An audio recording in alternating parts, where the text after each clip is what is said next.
De plus en plus, la population cherche à adopter des chiots plutôt qu'adopter des chiens un peu plus vieux, et ça devient un problème, car plus il y a de demandes, plus les producteurs fournissent ce que les gens veulent et tout ça finit par créer une reproduction massive d'animaux de compagnie.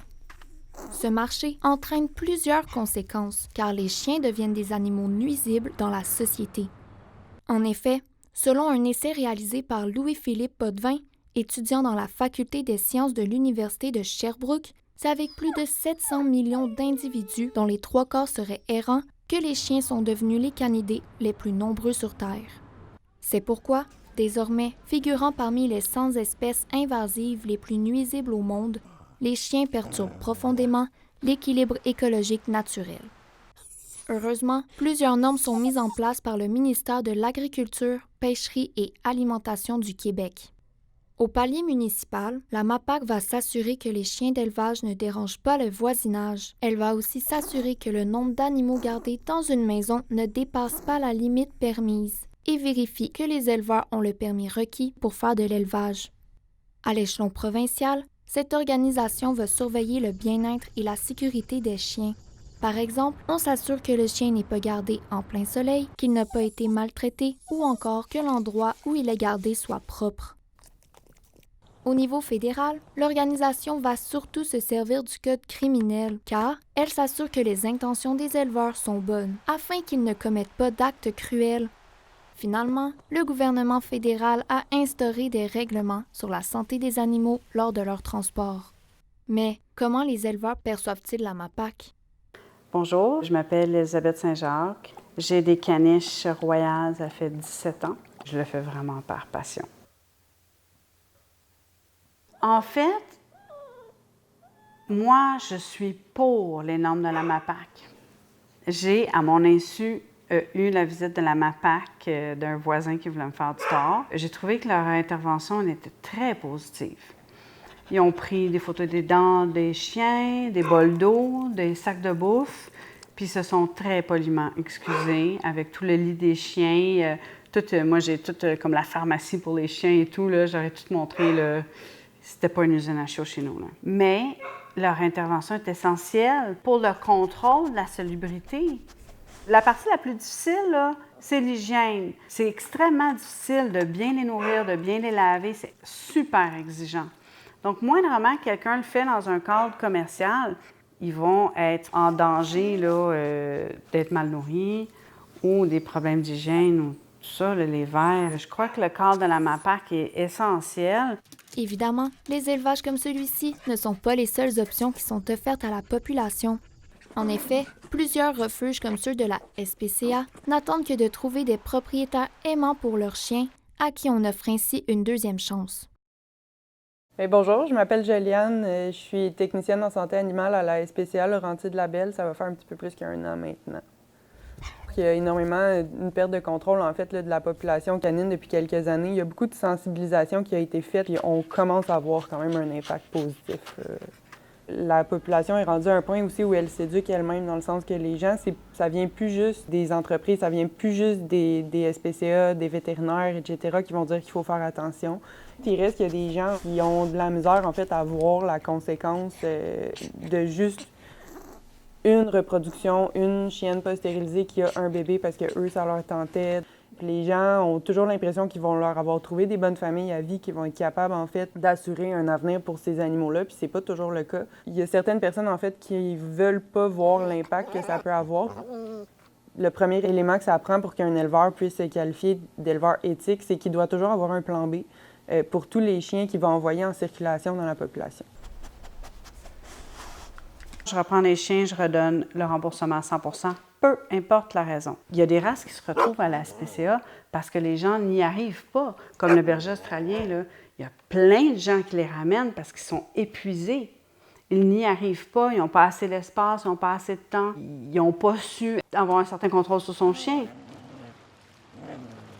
Souvent, les causes de ces abandons-là, ça va être en fait les gens qui réalisent qu'ils n'ont pas assez de temps pour s'occuper de l'animal, qui ont des problèmes de comportement aussi qui vont commencer à sortir parce que les chiens vont généralement commencer à affirmer plus leur comportement autour de 9 mois, 8-9 mois. Donc là, les problèmes de propreté dans la maison, les problèmes de chiens qui ont trop d'énergie, qui vont japper, qui vont détruire, c'est à cet âge-là que ça sort. Il n'y a pas de cours 101 d'adopter un chiot, c'est jamais obligatoire, donc peut-être ça devrait l'être. Puis en fait, ce qui cause le grand nombre d'abandons, c'est pas le fait qu'il y ait trop de chiens, parce que c'est pas les éleveurs directement qui vont nous apporter les chiens. C'est les adoptants qui avaient sous-estimé la tâche que ça représentait d'avoir un animal, qui avaient sous-estimé les frais que ça représentait d'avoir un animal, puis qui sont pas capables, en fait, de garder leur engagement. Donc on peut pas juste mettre la responsabilité sur le dos des éleveurs, leur dire arrêtez de reproduire, parce qu'en même temps, il y a une question aussi qui dit les gens, il faut qu'ils arrêtent d'abandonner. Alors, les critères que j'utilise pour choisir une famille, je suis très sévère. C'est pas le premier venu à qui je vais donner le chien, mais pas du tout.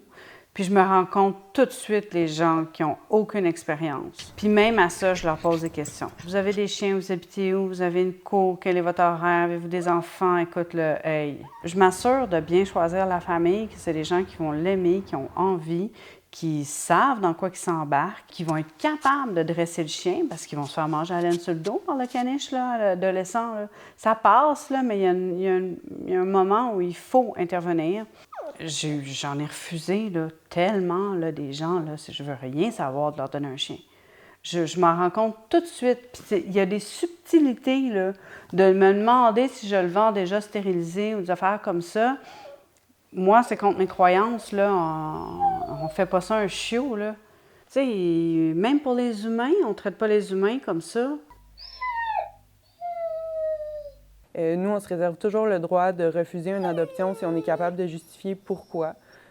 On essaie de donner des chances aux gens, en fait, là, de nous prouver, en fait, qu'ils peuvent être un bon match malgré des fois une première impression qui n'est pas idéale. Par exemple, nous, on a vu que le chien il a tendance à vouloir poursuivre les chats, que les gens nous disent qu'eux autres sont à l'aise d'éduquer ce comportement-là, mais que nous, on pense qu'il y a un risque pour l'animal qu'ils ont déjà chez eux, bien, on va la refuser, cette adoption-là.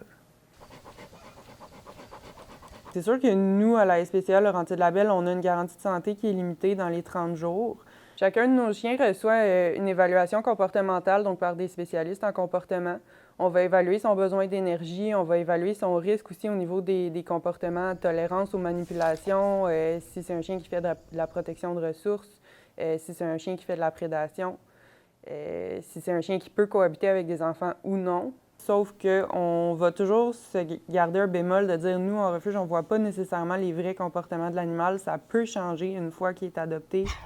Adopter un animal de compagnie constitue un engagement sur le long terme qui implique de nombreuses responsabilités qu'on ne peut pas abandonner dès qu'un problème survient. Énormément de personnes ne se posent même pas la question sur les conditions de vie des chiens en élevage parce qu'ils cherchent à adopter un chien en fonction de son prix de vente. La reproduction de masse, en fait, je pense que c'est jamais acceptable. Qu'on parle de toute espèce confondue, là. Les usines à chiots, en fait, ça n'a pas vraiment lieu d'être qu'on va produire des chiots. Le but, ultimement, va être de faire de l'argent. Donc, c'est une question d'argent. Je trouve ça terrible que quelqu'un... J'ai eu plein de gens qui m'ont témoigné ça. Même ma mère, elle a acheté un chien d'une usine à chiots. Elle arrive sur les lieux, elle ne peut pas voir les parents, elle ne peut pas se rendre au bâtiment où elle les entend. Le chien a été sorti pour la vente devant le bâtiment.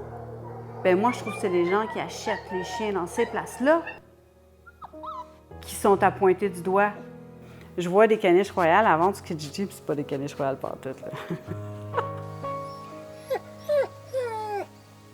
Pourquoi ils ont accepté ça? Les gens me le témoignent tous, qu'ils l'ont vu, les conditions. Ah, elle vient de conditions douteuses, usine à chaud. Les gens le disent, puis ils l'ont acheté quand même. En effet, comparativement à des marchés non éthiques, comme les usines à chiots, vous aurez un bébé chien pour moins cher. Mais aura-t-il été conçu dans un milieu qui prône le respect de l'animal? Au Québec, un animal de compagnie sur 4 est abandonné chaque jour. Et, selon un sondage réalisé par la MVQ, l'Association des médecins vétérinaires du Québec, tous les ans, quelques 5 775 000 animaux domestiques, la plupart étant des chiens et des chats, sont oubliés, soit l'un des plus hauts taux d'abandon en Amérique du Nord. De ce nombre, 80% d'entre eux finissent par être tués, faute d'un foyer d'adoption où ils pourraient être recueillis. Un chien est comme un enfant, juste un peu poilu, qui ne demande qu'à aimer et à être aimé à son tour.